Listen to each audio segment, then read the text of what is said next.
Hello everyone, welcome to Priyanka's Cooking and Lifestyle. আজি মই আপোনালোকৰ ওচৰত ভাপত দিয়া ডিমৰ ৰেচিপি এটা লৈ আইছো।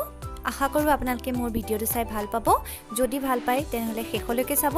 তেনহলে চাও আহক মই কেনেদৰে বনালো। প্ৰথমে মই এইদৰে ডিম তিনটা লৈ লৈছো। এতিয়া ডিম তিনটা মই এটা এটা কৰি বাউলটোত ভাঙি লম।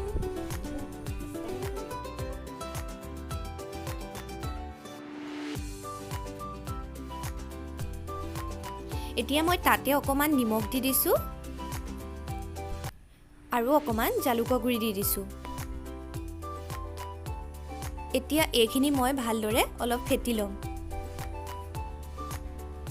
এয়া মোৰ ফেটা পুৰা হৈ গৈছে। এতিয়া মই এইখিনি ভাপত দিবৰ বাবে এনেদৰে এটা ষ্টিলৰ পাত্ৰ লৈ লৈছো। নহলে কেক টিনো ল'ব পাৰি। এতিয়া মই তাত অলপ ভালদৰে তেল সানি লৈছো।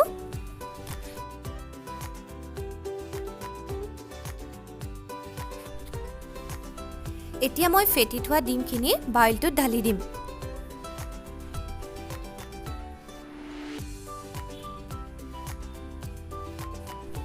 এয়া ৰেডি হৈ গ'ল ভাপত দিবৰ। আনফালে মই এখন কেৰাহীত অলপ পানী উতলাই ৰাখিছিলোঁ আৰু তাতে এটা ষ্টেণ্ড দি দিছোঁ আৰু এতিয়া মই সেই বাউলটো ষ্টেণ্ডডালৰ ওপৰত দি দিম। ঢাকোন মাৰি মিডিয়াম ফ্লেমত 12 মিনিটৰ বাবে সিজিবলৈ দিম। 12 মিনিটৰ পাছত এয়া দেখিছে কি ধুনীয়াকৈ ফুলি উঠিছে। মই এতিয়া তাতে এখন কটাৰী ভৰাই চাম।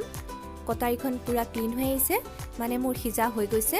এতিয়া মই গেছ অফ কৰি ঠাণ্ডা হ'বৰ বাবে ৰাখি দিম। মই মছলাখিনিৰ বাবে ইয়াতে কেইফুটামান নহৰু লৈছোঁ, এটা মিডিয়াম সাইজৰ বিলাহী লৈছোঁ, সৰু আদাৰ টুকুৰা লৈছোঁ আৰু এটা ডাঙৰ পিঁয়াজ এনেদৰে কাটি লৈছোঁ। এতিয়া মই সকলোখিনি এনেদৰে মিক্সিটোত ভালদৰে ভৰাই ল'ম আৰু মই এটা ভালদৰে পেষ্ট বনাই ল'ম।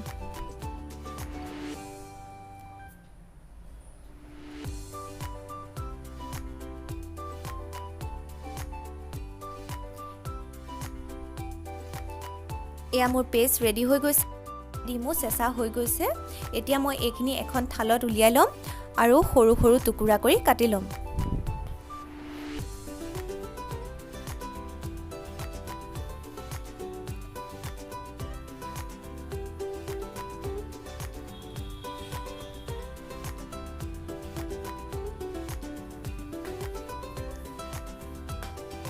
এয়া কটা মোৰ হৈ গৈছে।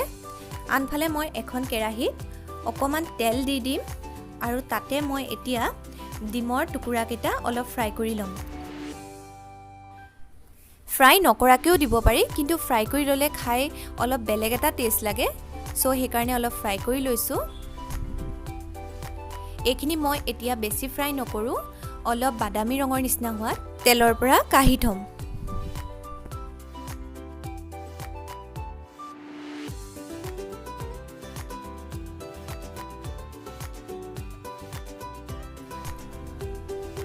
এতিয়া মই আকৌ সেই একেখন কেৰাহীতে অলপ তেল দি দিছোঁ। তাতে মই লং, ইলাচি, ডালচেনি অকমান দি অলপ ভাজি ল'ম আৰু তাতে মই এটা শুকান জলকীয়াও দি দিছোঁ। এনেদৰে অকমান লৰাই তাতে মই আকৌ তেজপাত এটা দি দিম।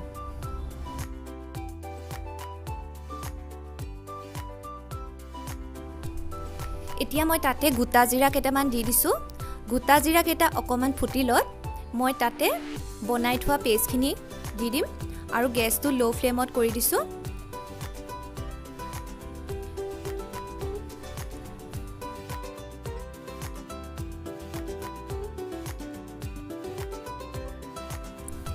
এতিয়া মই মছলাখিনি ভালদৰে ভাজি ল'ম। অলপ ভাজা নিচিনা হোৱাত মই তাতে হালধি আধা চামুচ দিছোঁ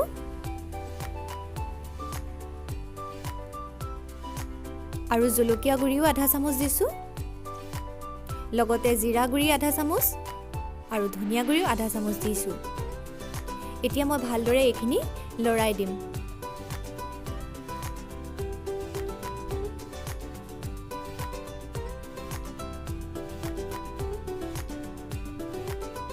এতিয়া মই তাতে অকমান পানী দি দিছোঁ যাতে লাগি নধৰে।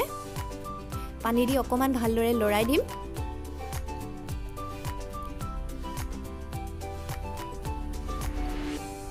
এতিয়া ঢাকোন মাৰি 5 মিনিটৰ বাবে সিমত দি থৈছোঁ। এতিয়া ঢাকোন খুলি দেখিছোঁ অলপ উতল আহিছে, তেতিয়া তাত মই অকণমান নিমখ দি দিছোঁ।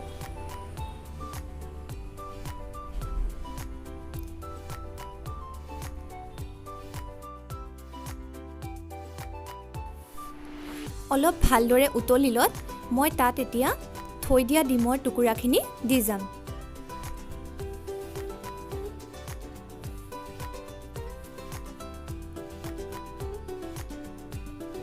এতিয়া মই অলপ ভালদৰে লৰাই দিছোঁ যাতে গ্ৰেভিখনত ভালদৰে সোমাই পৰে ডিমৰ টুকুৰাখিনি। এতিয়া মই অলপ ঢাকোন মাৰি সিজিবলৈ দিম 5 মিনিটৰ বাবে। 5 মিনিটৰ পাছত এয়া দেখিছে ধুনীয়াকৈ উতলি আহিছে। এতিয়া মই তাতে অলপ কচুৰি মেথি দি দিছোঁ আৰু মই আধা মিনিটমানৰ বাবে ঢাকোনখন লগাই দিলোঁ। আধা মিনিটৰ পাছত এয়া দেখিছে ৰেডি হৈ গ'ল ভাপত দিয়া ডিমৰ তৰকাৰী। আশা কৰোঁ আপোনালোকে মোৰ এই ভিডিঅ'টো চাই ভাল পালে। যদি ভাল পালে তেনেহ'লে লাইক আৰু শ্বেয়াৰ কৰিব আৰু লগতে মোৰ চেনেলটো ছাবস্ক্ৰাইব কৰিব নাপাহৰিব। তেনেহ'লে আজিলৈ আহিছোঁ, ধন্যবাদ।